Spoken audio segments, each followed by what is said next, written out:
सदा सत्स्वरूपं चिदानन्दकन्दं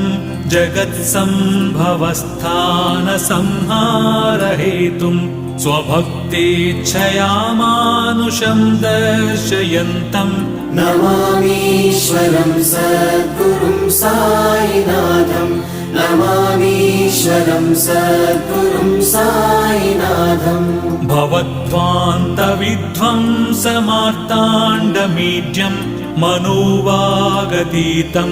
मुनिर्ध्यानगम्यं जगद्व्यापकं निर्मलं निर्गुणं त्वां नमामीश्वरं सद्गुरुं साईनाथं नमामीश्वरं सद्गुरुं साईनाथम् भवाम्बोधिमग्नार्दितानां जनानां स्वपादाश्रितानां